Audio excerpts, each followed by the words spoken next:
Hello, everybody. It's Stephen and Walter here again for another episode of So Chatty, episode number 133. And today we're going to continue our series on machine embroidery, and it's session 4. And we're going to talk about threads, and we're going to show you a simple project. And Walter's going to make some critical comments about what I've already created for your enjoyment as well. Of course he does. Yeah.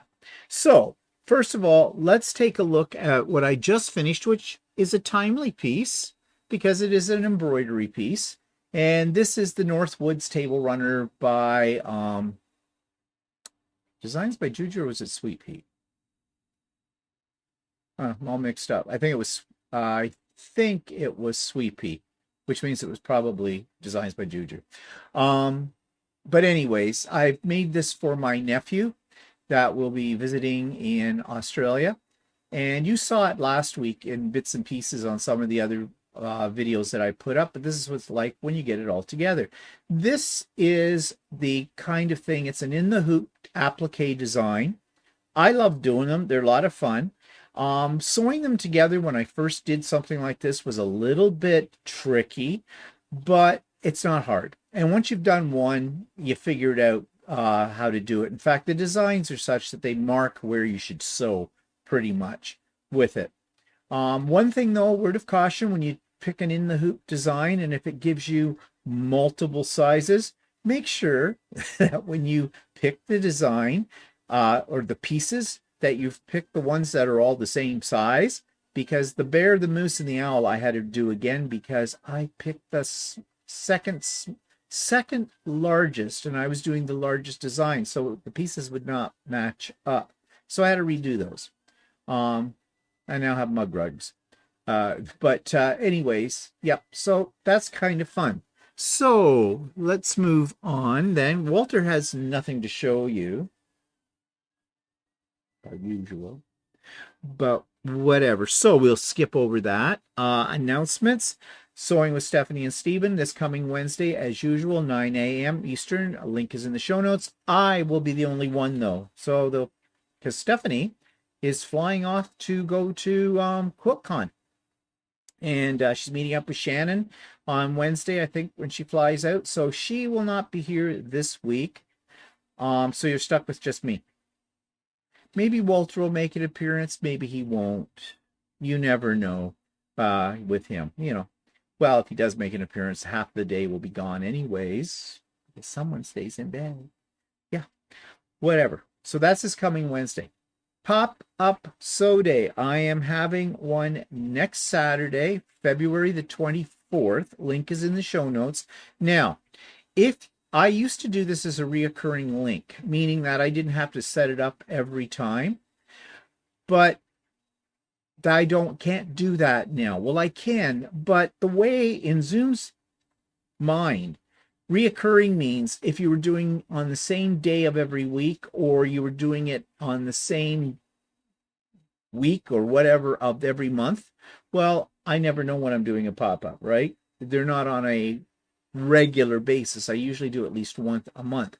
So I've had to create a new link. The reason I'm telling you this is because I know some of you may have copied the link from previous ones and put it in a safe place, so you don't have to pick it up from my YouTube channel. Or from the email I send you if you're on the mailing list. Well, get rid of that link, okay? Because if you click on that, nothing's going to happen. You're going to be sitting there forever thinking someone's going to let you in, and it's not going to happen. And then you're going to think I don't like you, and that's why you didn't get in. No. So it's a brand new link. It's in the show notes below of this one. It'll be in the show notes for everything that goes up next week, and in Stephen and Walter Live. And those of you in the mailing list, as I already said, will get it sent to your email box too. So just keep that in mind. If you have an old link for pop-up sew day, get rid of it so you don't get confused, and grab the new one. Okay, and you'll also find a link for what we did with Shannon and Stephanie and Russ and Walter and myself, the social review, as we call it. We do it once a month. We did that live on Wednesday, Valentine's Day at 7 p.m. Eastern Time on Stephanie's channel. So you can watch the replay if you weren't able to join us then because you were doing romantic things on Valentine's Day, perhaps, or perhaps not. Or just sitting around stuffing your face full of bonbons. whatever. The link is for the replay of that in the show notes as well. Okay. You have anything coming up of excitement? No. Well, my sew day tomorrow. Yes. Yeah, Walter was trying to decide whether he was going to go to his in-person sew day at the club that happens every now and then. I'm not going. Those people bore me to tears. Yeah. I'm not lugging my stuff for that. I'll work here at home. So anyways, yeah, so he may be going. Probably is. Yeah, leave me all by my lonesome. Fine. Be that way. Anyways, so today's topic, we're into session 4, and we're going to talk about thread comparisons because we've had some questions about what thread brands we use, and we both use different ones, and we'll talk about those. But there's a lot on the market, and not all threads are necessarily equal, although if you stick with a big brand name, you shouldn't have too much of a problem. Especially if it's meant for embroidery. So yeah, make sure you get thread that's meant for embroidery thread, okay? And we'll talk more about that in a minute. But I made a video showing you 5 different brands of embroidery thread that I have and stitching them all out using the same design. Now, I tried to use the same color. They're just a single color design, set of maple leaves. But, you know, dye lots and things and manufacturers, their colors are never exactly the same as another one. So there will be variations in the shades, but that shouldn't affect the overall comparison. Now, Walter has seen the video, but before he saw the video, I took my sample piece, that's right here, 5 different threads for each one of these, and I asked him to pick the one he liked best. And it was a bit of a hard decision, wasn't it? Yeah, it was. There's one that stands out a little bit more because I've never seen all these stitched out together. But pick that one. No, I didn't. I picked the other one.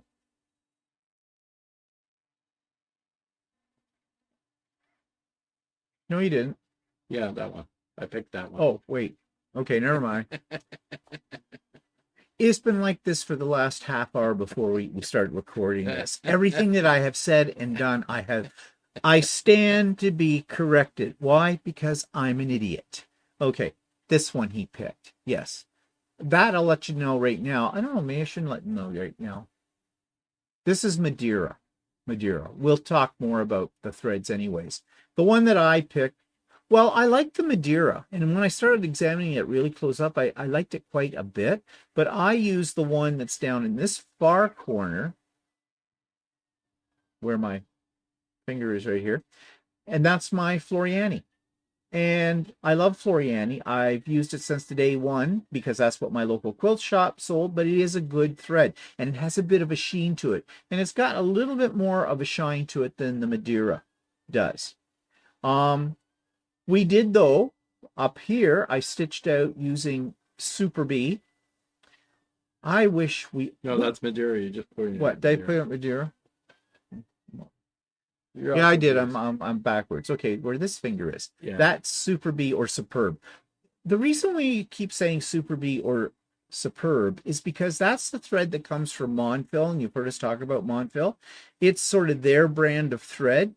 And the way that it's spelled, it's super with a capital S and B with a capital B. A capital B. Right? At the end of it, all one word. And the company itself calls it Super B.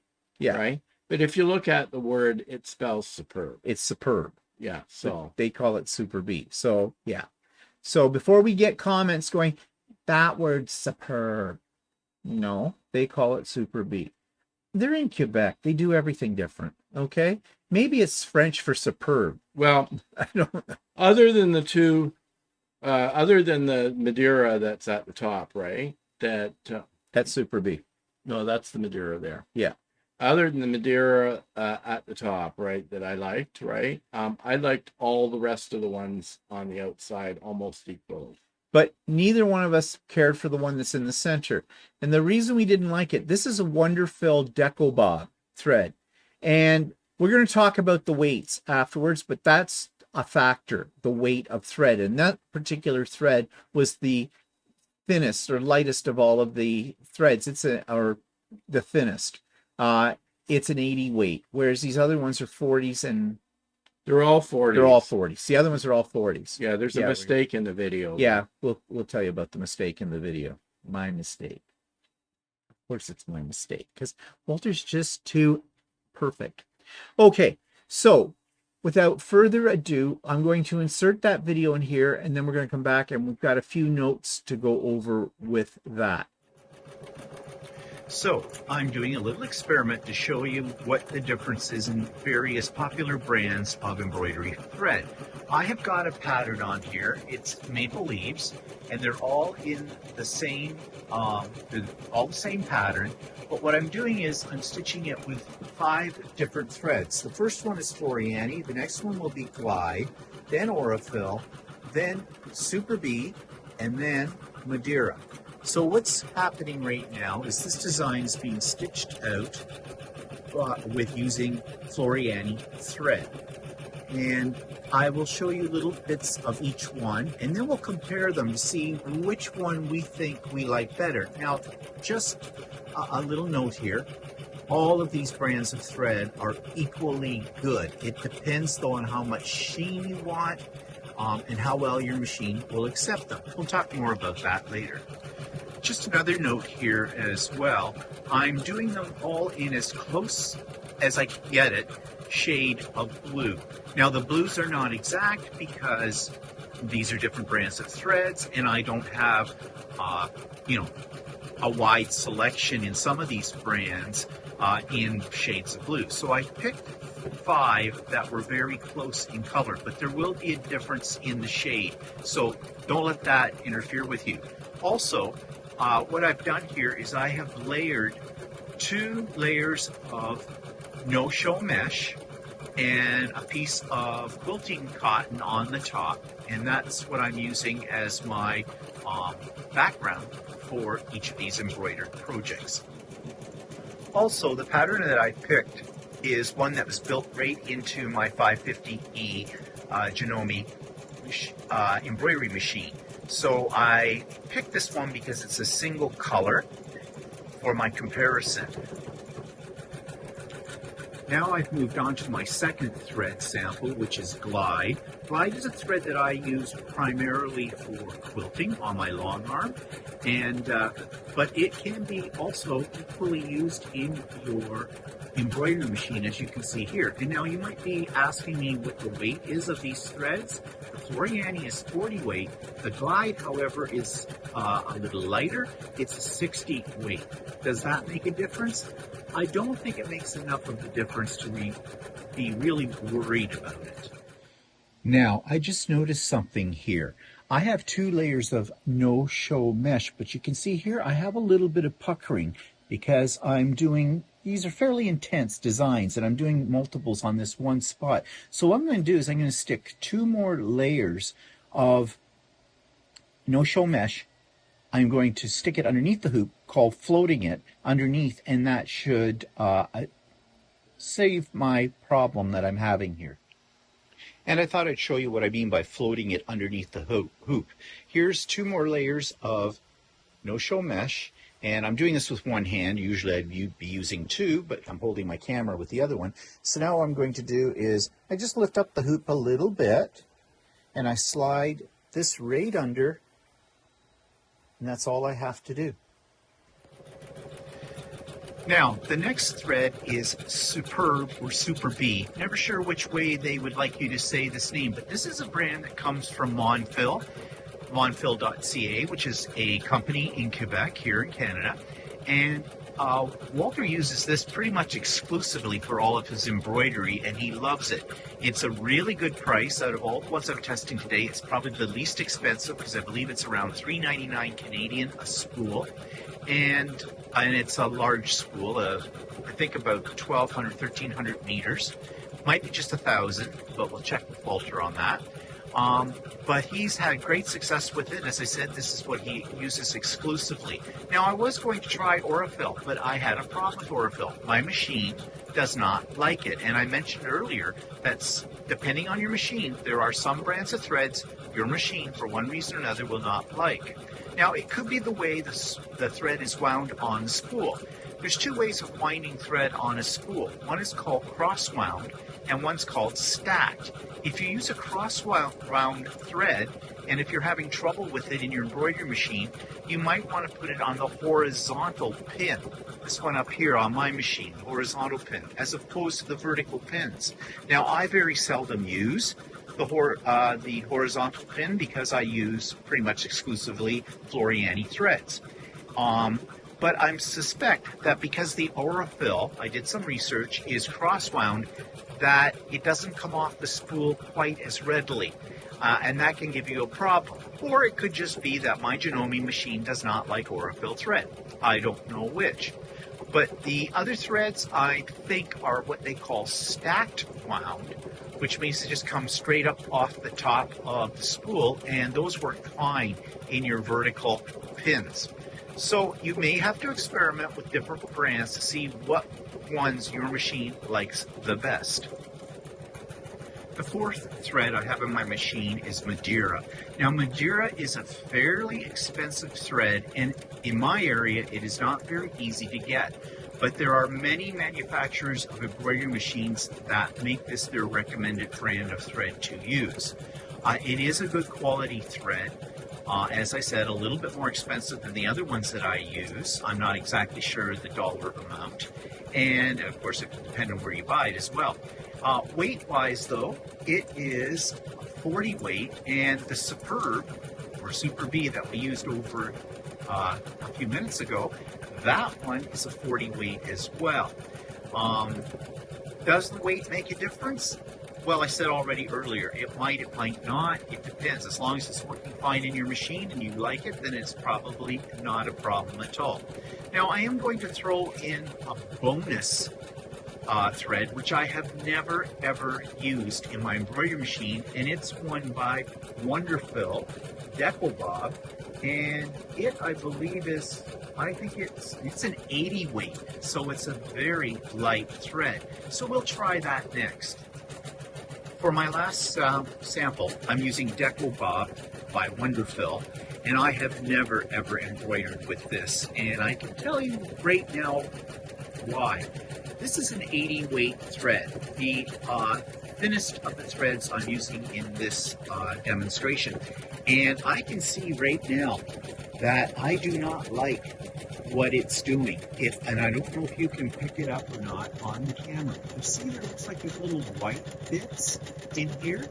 It's because this thread is so fine, and I'm using a 60 weight bobbin thread. It's not giving me the nice even coverage that I want. So for me, I would stay away from Deco Bob. I think it's just too light. It's a good quality thread, but I think it's just too light for doing a piece of embroidery. But when these are all done, we'll pull them out and take a closer look at each one.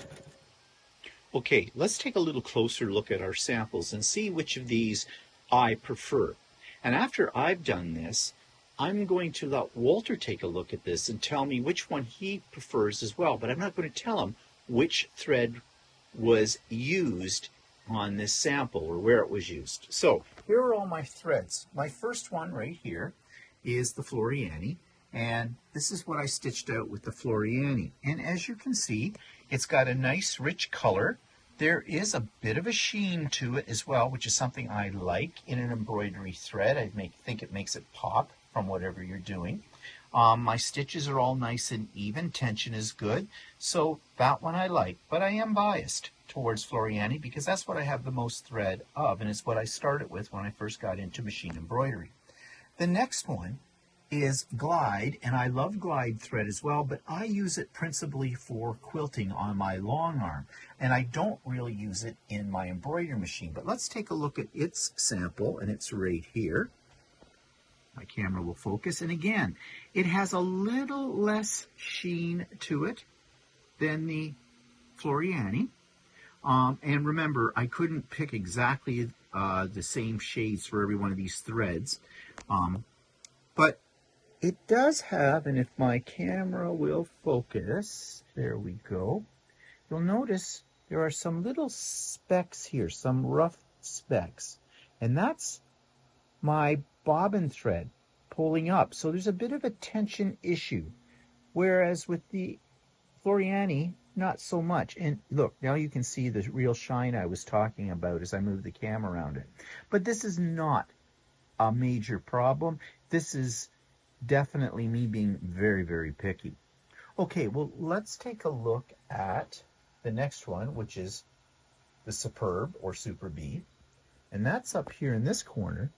And again, really, it looks pretty much the same as the Floriani and the Glide. So any one of these three threads are going to do a superb job for you. Oops, pun on the word superb with superb thread. So then I tried the Madeira. The Madeira too, very nice thread, as you can see. Bit more of a pattern on here, and I didn't really need to listen to her. That was Siri cutting in. I don't know if you heard it or not. I'm sorry about that. She somehow thought I was calling her name, and I wasn't. Anyways, this is the Madeira, and again, also an excellent thread for embroidery. Now, the one that was a real letdown is the Wonderful Deco Bob, and that was in the middle, and you can see it is very different from the other ones. There are gaps, but that could be because this thread is the thinnest of the ones I tried out. This one is an 80 weight, and so I definitely would not use it for projects in my embroidery machine at all. I don't like that look whatsoever.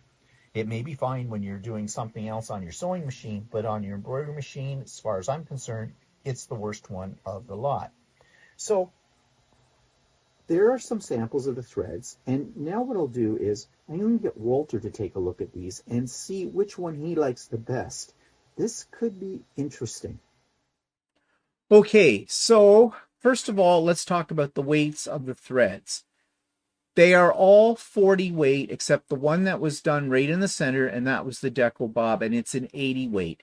And with it, and I pointed it out in the video, but here, at the very center, you can see little white parts. That's the fabric. Because the thread is so very thin, its coverage isn't as good as with the threads that are a little bit thicker. It's basically double.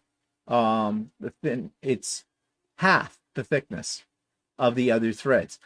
Numbers on thread weights are very confusing. Mm-hmm. Okay, the higher the thread weight, the finer the thread. Okay, so that's what was going on there. But I think I said it was a. Did I say 60 The weight? Madeira, you said you were as a 60 weight in the video. Wait, I'm talking about the Deco Bob right now. Yeah, the Deco Bob. Or sorry, the Deco Bob. Wonderful Deco Bob, you said was a 60 weight in the video. Yeah. And then later on in the video, you said it was an 80 weight. Yeah. So it's actually an 80 It's an 80 weight. Okay. Sorry for the confusion. It's easy to confuse me. Now the other thing is the Glide. Yeah. The Glide is not 60. I said in the video it was a 60. I was thinking of the bobbin thread that I use in my long arm. That's a 60 because I use the Glide exclusively for quilting. I never use the Glide in my embroidery machine, although it works fine. As you could see in the video, there's no problem with it. But it's not a 60 weight, it's a 40 weight. And so is the Superb, and so is the Madeira, and so is the Floriani. The only one that's not a 40 weight was this Deco Bob. Yeah, and it's 40 weight polyester. Yeah, for that. Yeah, but Floriani, yeah, they're all polyester threads, although they sew like cotton. Right. Because technically they are not pure polyester. They have a polyester core. They're wrapped with cotton on the outside. So weights across brands of threads too are only a guide. They are not 40 weight in one brand of thread may not be exactly the same as a 40 weight in another brand of thread. It has to do with how many strands of thread are on it and their manufacturing. And there really isn't a hard and fast standard in the thread production industry with it. Yeah, actually, yeah, even though Steve's Floriani thread that he uses is rated as a 40 weight bobbin, the Superb that I use is also a 40 weight. is a 40 weight thread, but it is actually technically a little thinner. Yeah. And so sometimes in the example, mine looks a little bit less dense than his does. Yeah. So that might bring up the question then is, well, what weight of thread should you use? Because these brands of threads also come in other weights too. Well, whatever, you have to experiment and see if it gives you the effect that you're looking for.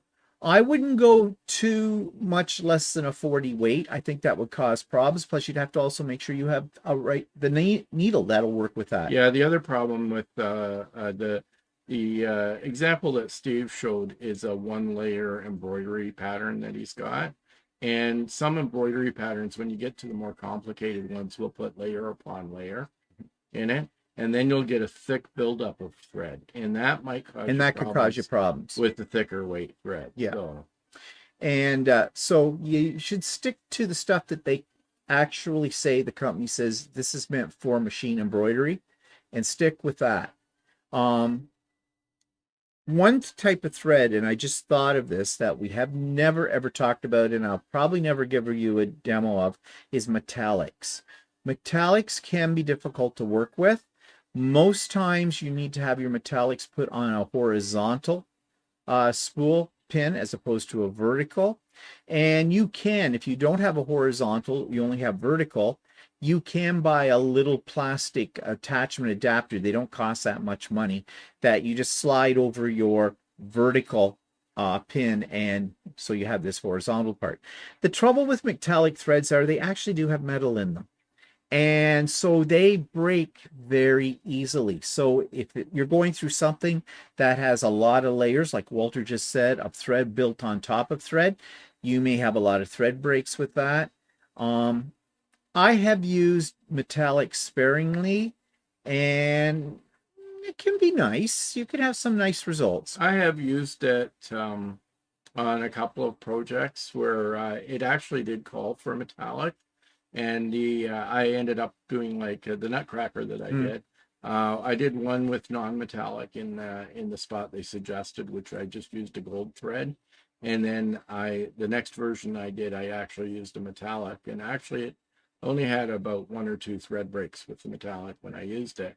But the difference that I got between the two was not that noticeable. So I was a little bit disappointed in that, because I thought the metallic would give it more sheen, and it did a little bit, but not enough that it would really stand out. What was that? Something just snapped. Yeah, well, squirrel. Okay, so yeah, it threw me right off. I was going to say about metallic too. There might be a part of your design that you might, like, say you were going to outline some writing, okay, and it's one of your last stitching sequences. It might be good for something like that. You have to play with it. Yeah, I would think that you wouldn't really use metallic in your entire project. No, because I think you might run into a lot of problems with it, and maybe just an area on it, like to highlight an area, like on this Nutcracker that I did. It was the shoulder panels that was there, and it was supposedly a decorative thing that made it was made out of gold to make it shinier. Yeah. Right, but I didn't do the whole thing in it. So. The other thing too is, well, 2 things actually. Metallic threads are expensive, very expensive, and don't cheap out. I know you can go to the dollar store and you'll find little spools of metallic threads. Don't even think about it. Don't even think about it. If you want to wreck your machine, use those, because they are for sure going to break at the least, tangle up inside your machine. Buy a good quality metallic thread. Yeah. And they can be quite expensive. Like the Floriani that he buys is $6.99 for a spool of regular Floriani polyester thread. Canadian. And to get metallic thread, one spool costs $35, and it has 1/5 the amount of thread on it. So yeah, very expensive. So if you were going to do a whole project, if you were going to be crazy enough to try that, yeah, you might as well have spun gold with that. The other thing too is overkill. Yeah, you think of metallic thread as something that you want to give something a little bit of pop of. You don't want a big area. You just want one of those things that where somebody be looking and go, "Oh, look at that over there." Use it sparingly, because if you did the whole thing, if you were able to get through a whole project without your thread breaking and giving you a headache, if it's all in metallic, there's no, well, so what?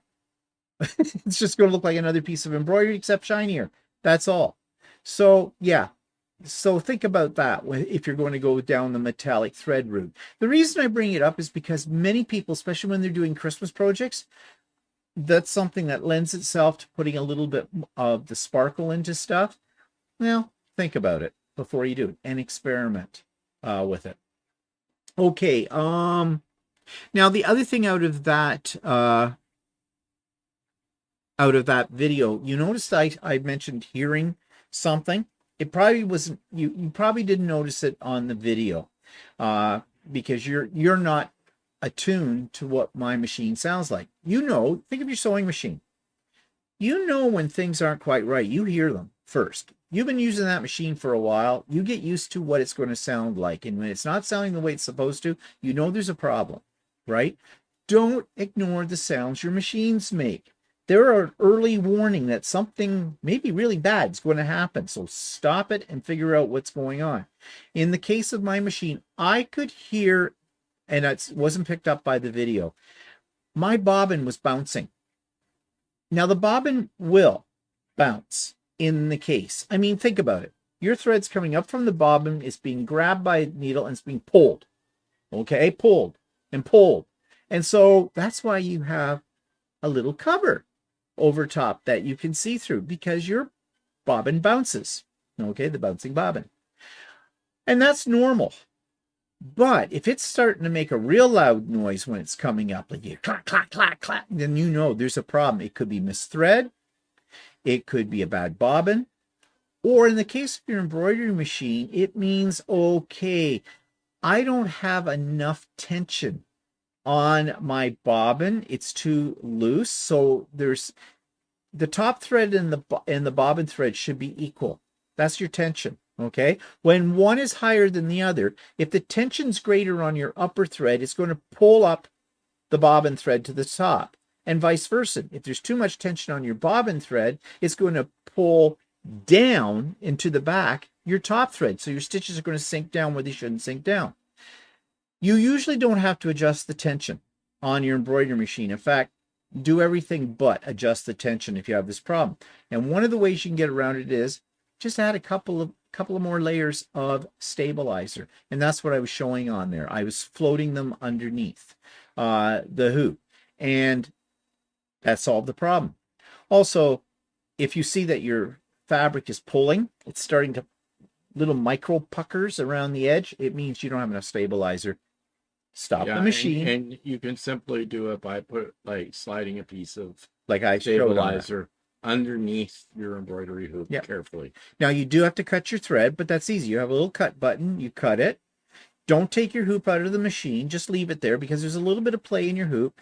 Just move the hoop up just 1/16 of an inch, 1/8 of an inch or so, enough that you can take the new stabilizer and just slide it underneath the whole thing. Yeah, the reason you cut your bobbin thread is because your bobbin thread's going holding into the embroidery, and you won't be able to slide the stabilizer underneath. The thread will be in the way. Yeah. So that's all you have to, and then just continue where you left off. Just hit the start button, away you go. Yeah, and the stitches will go through that stabilizer and pick it up and attach it to the bottom of your project. Yeah. Now, I had some interesting comments from last week that we're going to come to in a moment, which deals with the idea of floating, what other people do to keep the extra layers of stabilizer that are floated in the manner that we've just said, how they keep them from shifting around. And I think what they're talking about, I don't really agree with it, because I don't think you need to do it. But we'll come to that in a moment.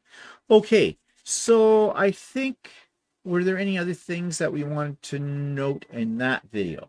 No. Okay. Now, I'm going to show you a project. I'm going to show you how to make a napkin. A simple project. Walter thinks I did a too complicated a project for a basic sample. But here's why I did this. I could have shown you just doing an embroidery design on a piece of fabric. Well, you just saw that. That's exactly what I did here. Okay? I mean, if I wanted to, I could take this piece right now and make it into a mug rug. Not a big deal. Or a block and a quilt. Okay? So you've seen that. One of the things that people get an embroidery machine for is to do household decor items or things for the table. And one of those things for the table is a cloth napkin. Okay? That's why I got a serger. I want to make my own napkins because, well, if you price napkins, they're expensive. And most of the time you can't find anything you really like. Well, if you've got a couple of pieces of quilting cotton and an embroidery machine, you can make as many napkins as you want. So I want to show you that. But not only that, I talk in this video that you're about to see about placement and some minor editing with your machine. Now, we will build on the different editing things as the weeks carry on here. But that's why I picked this particular project to do. Next week, however, Walter is going to show you how to hoop a hoop for a project. And he's going to show you with basically how he does the front of a tote bag. He's not going to make a tote bag. He's going to show you what he does to get things lined up. I do show you how I lined this up as well, and I didn't do it well because I would have preferred it over in this corner more than up in here.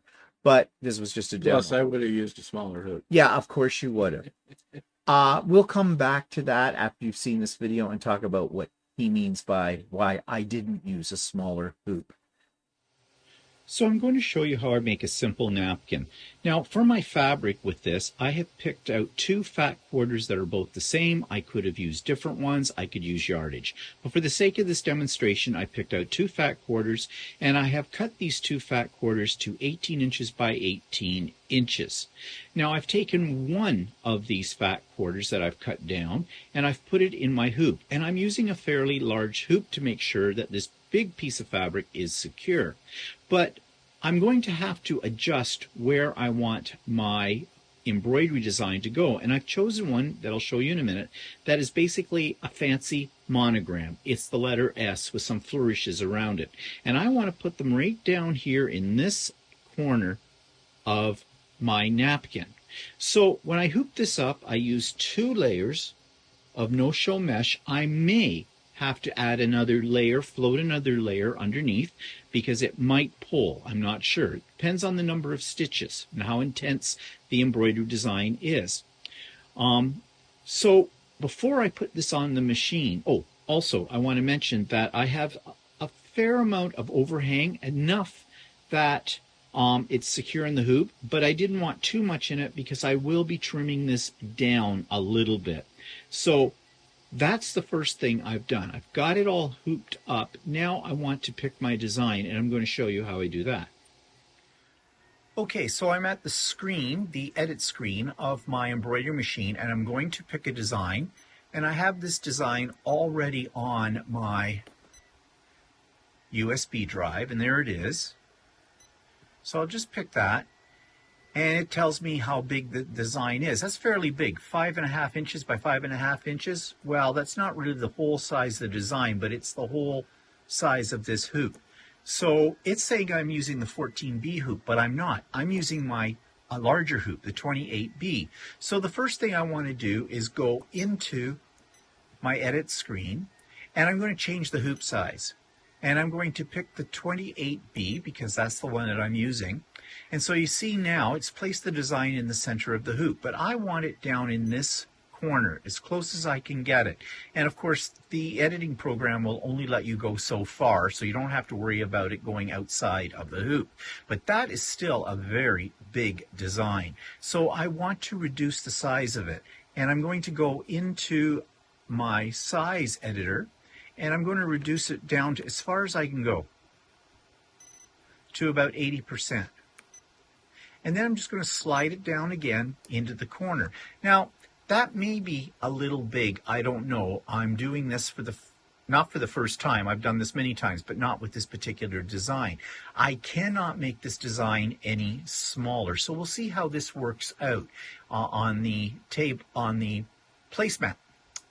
Napkin is what I'm trying to say. Okay, so I've got everything where I want it, and I'm doing this in one color, and I've picked a gold thread for this because I think that'll show up best on this piece of fabric that I have. Again, this is just for demo purposes. If I was doing a set of napkins, I would spend more time being much more careful about the positioning, placement, and the design that I choose and the color that I choose. But you'll get the idea from this. So I have that all done. I'm going to click OK.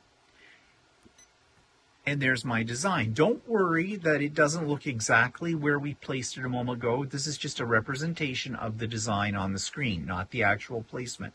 So now we're going to put the hoop in the machine. I've got it already threaded with my color, and we'll see what happens next. Okay, so I have my design starting to be sewn out.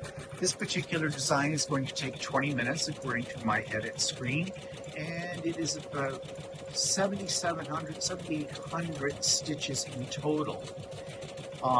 There is a color change, but I don't know if I'll go with the color change or not. That's why it's showing 2 thread stops or 2 color stops. I'll just see how this is looking. Again, this is just for demo purposes. If I'd spent more time thinking about this, I would have picked maybe a different color, a different background, fabric, whatever. But I'm just showing you how to do this. So we'll let it run the course here, and then we'll come back and take a look at it. So I'm listening to my machine, and I hear it sounding a little bit like it might be straining on pulling up the bobbin thread, which would suggest to me that possibly I need a little bit more stabilizer. So better to err on the side of caution with something like this. So I stop the machine, but I want to float some more stabilizer underneath this hoop. And what I'm going to do first is I'm going to cut the thread. And it has it cut, and now I can take the stabilizer and I can just slide it underneath the hoop and then restart. And I'm feeling a little better right now. The sound sounds a little better. It doesn't sound like it's straining on the bobbin below. These are sounds that you'll get used to. Your machine will make noises that are okay, and it'll make noises that aren't okay. But as you use your machine, as you do different projects, you'll get to know the sound of your machine, and that sound will help you to determine what might be going wrong or what's about to go wrong. So this is much better. I feel more confident. My stitches will be nice and even. The tension is right, and everything is going along very nicely. So the embroidery machine just paused, and it wants me to change my thread to number 2. And I've decided just to use a little lighter shade of the gold thread for this. And that's going to sew out the initial S in the middle of this. So we'll start that up.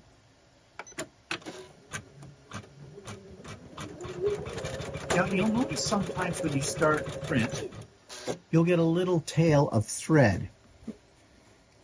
It's a good idea to cut that thread away, stop your machine, and now I can't find it. Sometimes it'll pull it down underneath, you don't have to worry about it. And that's in this case. Do not cut your thread while the machine is stitching. I think it's pretty obvious why you shouldn't do that, but if not, well, how do you feel about having your finger stitched into your design? Because that's what could happen. Okay, so I don't need to worry about that tail because it got buried. And we just carry on with the design.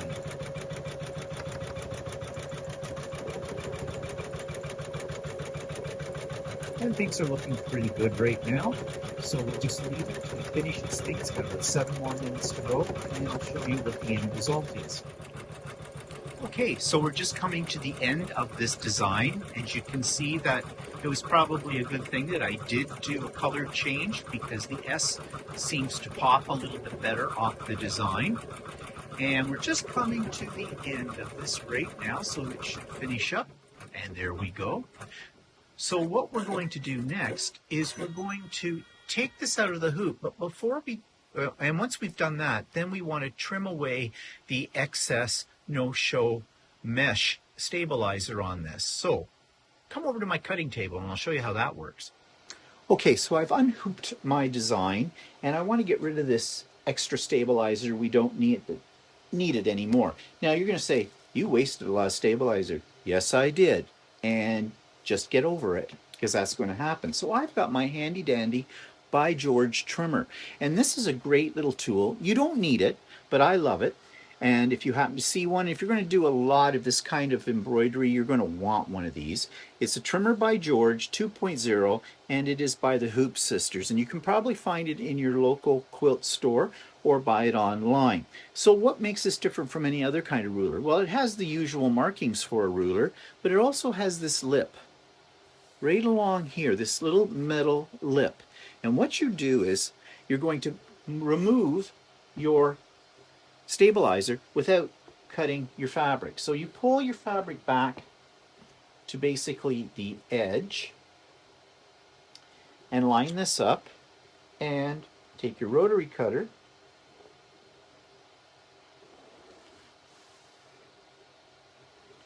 and just cut it away. I think it might be time to change the blade in my rotary cutter. And we're going to do this pretty much all the way around. So you see, I can pull the fabric away until it's stopped by the stitching, and then just lay this in here.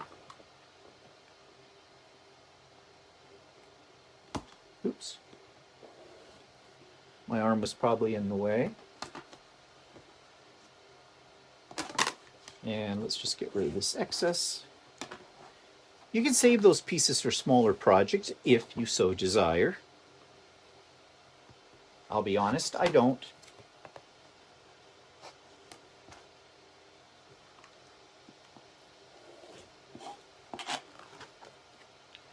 And then I can just take a pair of scissors and just trim off the rest.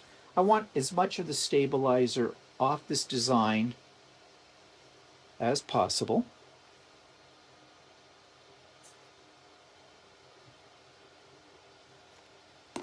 Okay,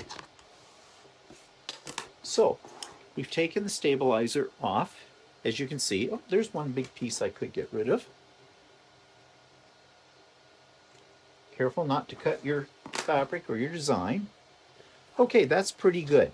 Now that no-show mesh is very soft, so it's going to get hidden because there's going to be a second layer of fabric on the back of this. So now I want to prepare this for finishing the napkin up. Now it's your choice. I have a serger and I find that works the best. So, and I'm just taking a look at what threads I have in my serger right now, and I'm not going to change them out. They're a dark blue. Well, probably not the best choice, but this is just a demo.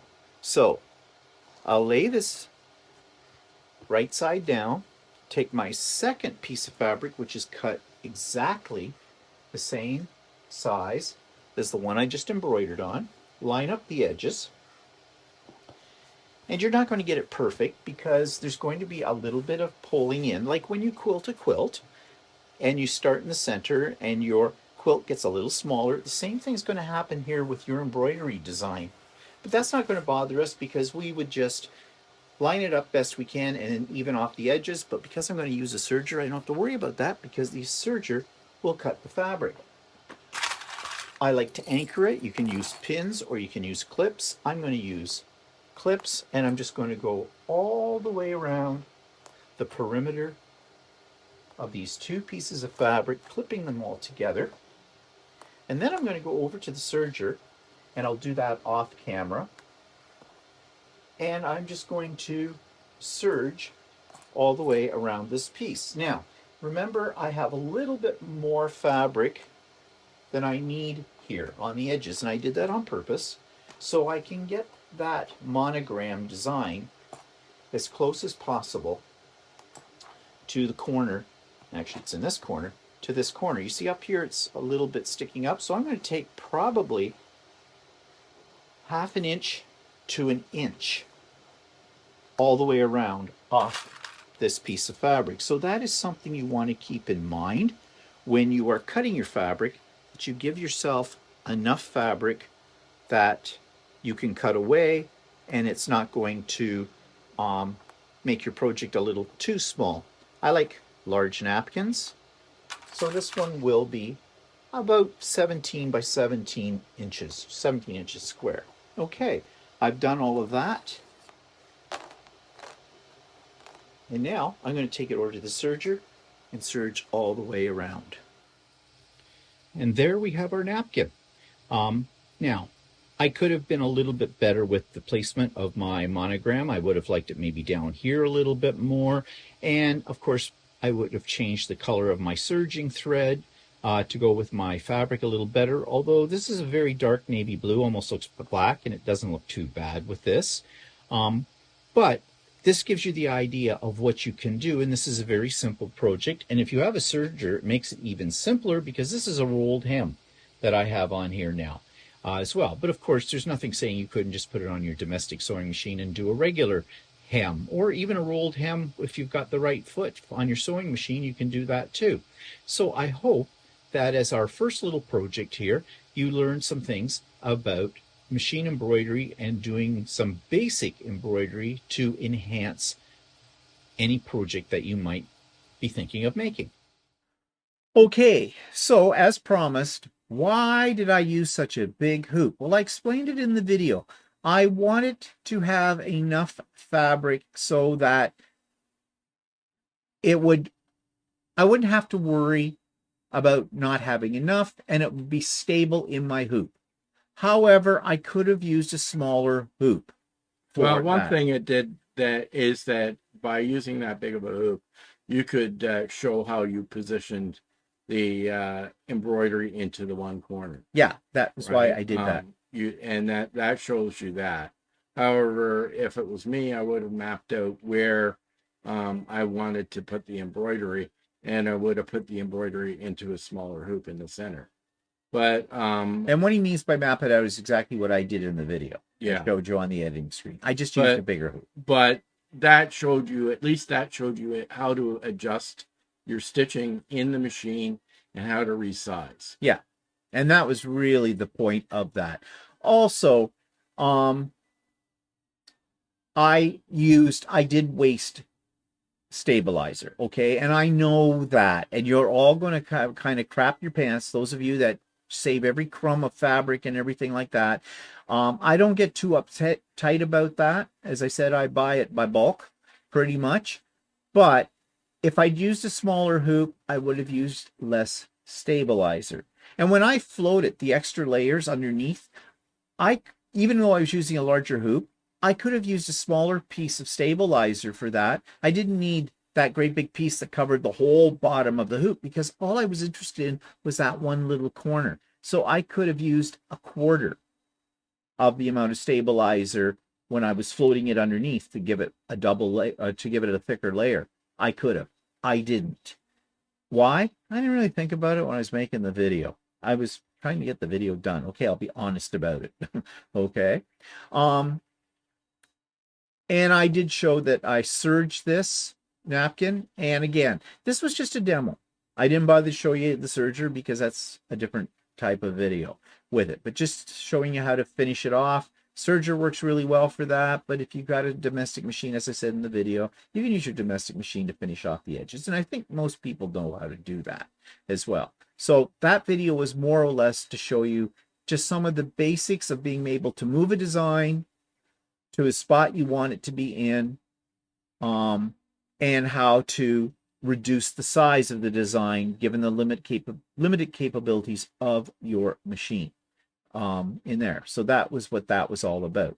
Next week, Walter thinks that I should have shown you actually hooping. Didn't think about that. Thought that was a given. Should never think that, because if you're brand new to it, you might be a little confused about how to hoop or when to hoop. Because what? Do you hoop your stabilizer and float your fabric? Yes, no. Do you just hoop your fabric and float your stabilizer underneath? Yes, no. We'll talk about when these are appropriate, those kind of things next week when Walter shows you how he makes the front of a bag and how he positions things and does all of that. and then I can pick on him. Yeah, he'll argue with me. Okay. So I hope that gave you some more information. We keep building on it every week. I was just looking here. Oh, yeah, one thing we didn't really talk about, I talked about a little bit in the video, when I was talking about thread comparison. I was going to try Aurifil. I love Aurifil. I use Aurifil for all my piecework. It didn't work on my machine. It wouldn't come off the spool. Now, I thought it's because it's cross wound, and the other ones I thought were stack wound, but apparently they're not. All of the threads that I have are cross wound. And I guess if you look at the side of them, you'll see how it goes like this. The threads cross down, whereas stack, it's just, around in a coil. But for some reason, when I put that on my vertical pin, it didn't want to flow nicely. It was pulling. Doesn't do this on my sewing machine. And I tried to put it on the horizontal pin, and no luck there either. Is it possible that it was yanking on your spool? Because I have had Aurifil spools that don't. Yeah, I checked that. Don't come off. Yeah, because Aurifil has this tendency, if it gets down to the bottom of the spool, it'll go underneath, and there's a gap underneath, because it's actually, you can take the bottom off your Aurifil threads. If you've ever had trouble finding these on a new spool of Aurifil, the starting point, turn it upside down, put your fist around it, hang on to all the threads, take the bottom off. You'll see the end. They tuck it in there. It was years before I figured that out. Okay, I saw it on a video somewhere, and yeah, that's how you find the end of your thread. But also, that also can catch when it's coming off the spool, and it will create tension. But I think what it is you thread your embroidery machine differently from your sewing machine. On the Janome, there's a little hook at the top that the thread goes around twice and through a hole. And that might be just enough tension that will stop the Aurifil from coming off its spool smoothly. However, someone's going to write a comment and going to say, I use Aurifil all the time in my embroidery machine, never have a problem. Well, like the that. only other thing that would be not great about using Aurifil. Could I finish my sentence? No, okay. And now I forgot what I was going to finish it with. They use Aurifil all the time. They use all the and have a problem. And that's fine. Good for you. Because I've said it before. Some machines will use certain threads with no problem. The same machine with the same thread might not. Like the same brand of machine. And you know this from your domestic machine too. So yeah, you might that might be a case there. Now, what were you going to say when you rudely interrupted me? No, I was going to say that. But wait, did I say? Okay, go ahead.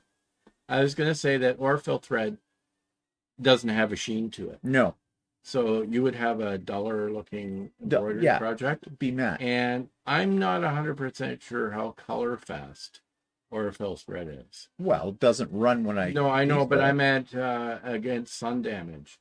Oh. A lot of the embroidery threads that you buy are polyester, and they do say that they have they won't fade in sunlight and stuff. In UV rays.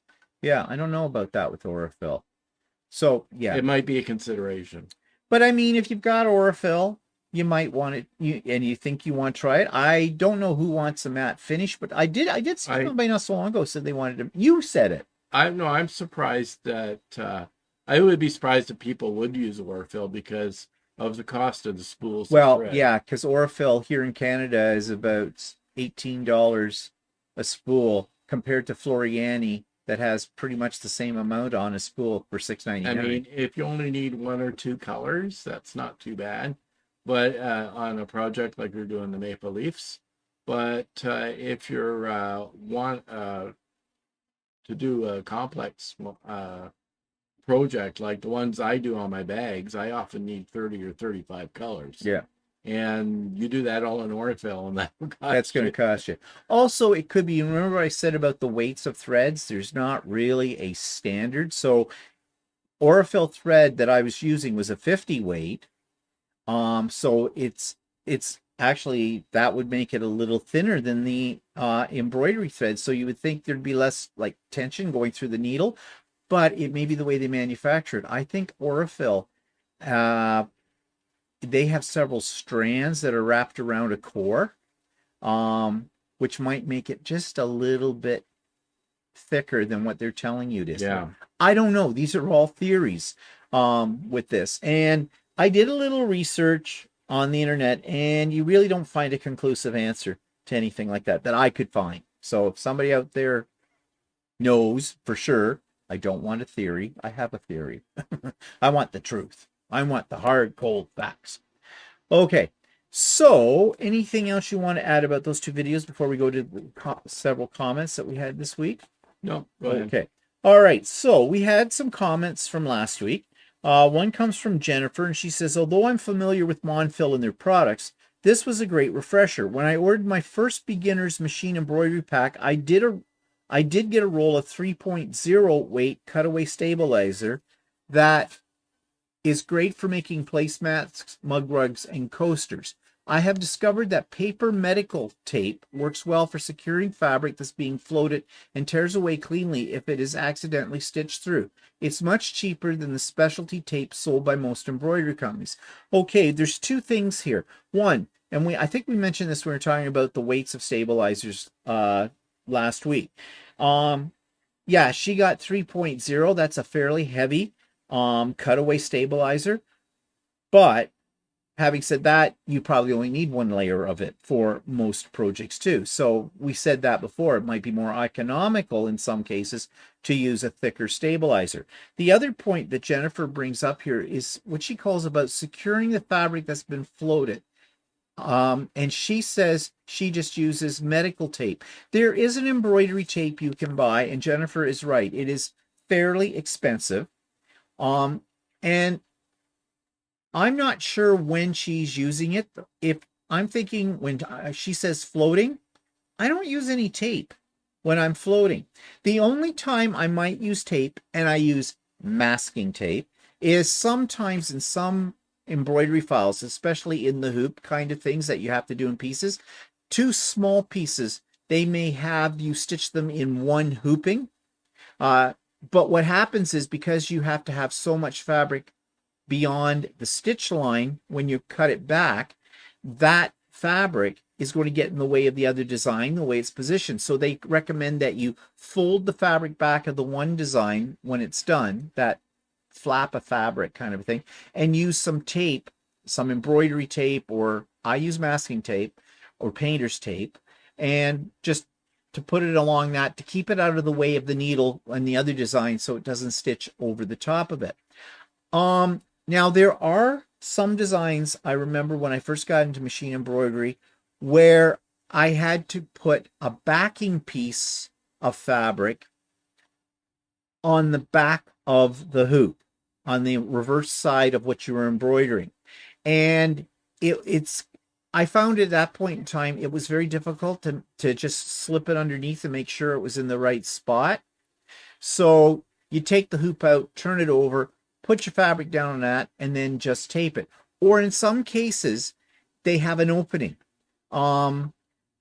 because they want you to put something inside of that. So like a insole bright or something like that, they might you put in there if you're making a pot holder. So what they do is they're doing it with a flap. So the flaps overlap, but you want to leave an opening. So what you do is you fold the one flap over, put the tape on it when it's sewn, and then it sews down the other one, and then you take the tape off and the flap will go over for it. What do you call it? Like if you were making a pillow slip, okay, kind of thing for a decorative pillow, that kind of thing. So that's when you'll want to use tape as well, because if that thing comes off while you're stitching, you'll just stitch it down. And then, well, you're either going to have to sit there and pick out all your stitches or start again with it.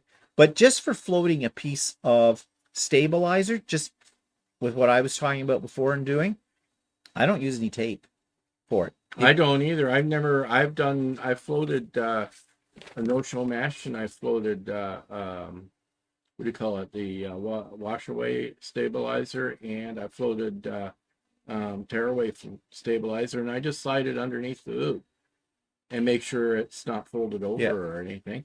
And I've never had a problem with that.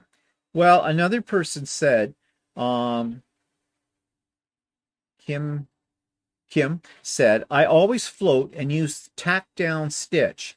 I feel the tack down stitch gives the fabric even tension. This is something I have never heard of or thought about.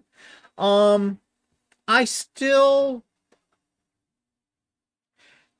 now, okay. Remember a few moments ago I was mentioning, do you hoop stabilizers and the fabric at the same time, or do you just hoop the stabilizer, then float your fabric on top? In some cases, you do that. That's when you might want to tack that down if you're afraid it's going to shift. But here's why it would move, okay? It would move if you're using quilting cotton. It would move because it isn't flat. You did not press it. You should press your fabric before you put it in the hoop. And if you're floating it especially, because if there's a little bump in it, your foot, your hopper foot is going to catch it and drag it. Okay? So yeah, so then you'd want to do a tack down stitch or even use your tape for that. But if you're pressed, that's a good thing. Now, the other time you might want to use it if you're doing in the hoop applique, but there are two methods, and we'll show this further on in the future. But very quickly, there are two methods for doing in the hoop applique, depending on, balloons, hello, celebration. One method is they have you stitch out what they call a die line, and basically it's the shape of the piece of applique, and then you're supposed to you stitch that onto the fabric you're going to use for that piece in your applique, and then you take it out of the hoop and you cut around that stitch so you have the shape. Then you put it back in, and there'll be a placement line onto your background fabric stitched out by the pattern, and then you lay that down on top of it, and then the machine will do a blanket stitch or a satin stitch all the way around it. That's when it could shift. Okay, now some ask you to say use a glue stick with that, or use some spray glue, spray basting spray or something like that on it. This is where you could use a piece of this tape as well, but it's very cumbersome. I prefer the method that I'll be showing you in the future, where I cut it away when it's done the tack down stitch. Well, see, most of the stuff that we've ever done is just quilting cotton, right? Yeah. This lady may be using a t-shirt, like a jersey shirt or something like that. And yeah, you might want to do a tack down stitch if you're using a stretchy material that you're embroidering on, because that would stabilize it as well. And that's another reason you might want to use a tack down stitch. Oh, that could be. Maybe that's what she's doing. Didn't say what she was actually doing it with, but either way. But you do what works for you, okay? I know that's an option to do. Yeah. You may get used to, like this person, maybe that's the way she's used to doing it, so that's what she does. That's what she does. Yeah, and there's nothing wrong about this. There are many different ways to get to the same end, okay, when you're doing this kind of stuff. You do what you're most comfortable with. You do you. Yeah. Now, someone else wrote, Kimberbell sells tape to use if you're floating your fabric to help hold it down too. Yeah, and it's probably fairly expensive because most things from Kimberbell are very expensive. I mean, good old-fashioned masking tape works. You can even use painter's tape, but I find some brands of painter's tape aren't as sticky as others. You might be worried about residue from the tape, so you might want to try that out before you put it on a project. I've never had any problem with that when I've used it, but just something. Again, you've got to test things for the first time if you've never used them before. Now, somebody else said here that I use the cloud cover on back of tea towels and linen napkins. Okay, well, the cloud cover is very much like no-show mesh. No, it's that stuff that I showed you. Well, the stuff that the ironed one, the ironing one, that's right. With that. And I'm not, why would you use it on a tea towel? I don't know. Obviously, if you don't use it on the tea towel, you may see your stitching, and you may see but why wouldn't you use like a water soluble Because it's a tea towel, so you just throw it in the washing machine. No, I know that, but like these people maybe don't want to see the stitching on the back of the tea towel, Oh, yeah, I see what you mean. or Yeah. I'm not exactly sure. Like, I mean, some people get uptight about that. I don't know. Yeah. And she does it on linen napkins too. Now you see, in my video, I use 2 layers of fabric Yeah. so that you don't see. And so that no-show mesh is buried between the 2 layers. But okay, so that may be all right. Well, that's a good tip. Okay. You might want to try that depending on the project. Gloria said, I use the cover over the back of all my designs on t-shirts after I soak out the stanzalizer. Otherwise, it won't stay. Stabilizer. Oh, okay. People, proofread. It's important. I use the cover over the back. So I she think means the cloud cover. The cloud cover. Yeah. So cover over the back of all my designs on t-shirts. Yeah. Well, that's what it's meant for. Yep. After I soak out the stabilizer. Okay. Yeah. So after you get rid of the water soluble stabilizer, yeah, and dry it, then you can put that because it's fusible, right? And that's meant so it won't be scratchy. Yeah. And it'll hide the stitches too that are scratchy. Or she says otherwise it won't stay. I don't see how it won't stay. You're going through a piece of fabric with your embroidery. You're using the stabilizer to keep your stitches nice and neat. So if you're using a water soluble, your stitches should still stay. Because it's embedded in the fabric. Yeah. That's interesting. I've never done a lot of t-shirts. Yeah. So I don't know. I don't know if there's something special that happens on a t-shirt. I have one t-shirt I did in a class, but it's not a very dense project. So yeah. So maybe it just gives that extra support, I suppose. But I don't see how your designs would drop out. No. Like, I mean, even on freestanding lace, when you get freestanding lace and you soak out all the stabilizers, the stitches all still hold together. Because they're designed to interlock in such a fashion that they will.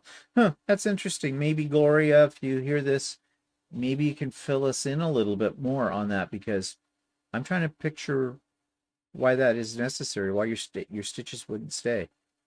So I think there's more to this than what we've been told here. Okay. All right. So that's today's session. I hope you got something out of it. Next week, we're going to talk about the hoopings. Just after this one today, I can see that something I took for granted, maybe shouldn't, especially if you're a beginner. Hooping might be very confusing. So we're going to spend some time with hooping, and Walter's going to talk to you about tips and tricks if you want to do front of a tote bag that you're making as well. So that'll be on what's next week? Session 5? Is this 4 or 5? Where's my note? This was session 4, so that'll be session 5. So stay tuned. And as always, if you have questions or comments, just put them in the show below, and we'll look at them and try to address them next time. Okay. Have a good week. Happy embroidery. Yeah. Bye-bye.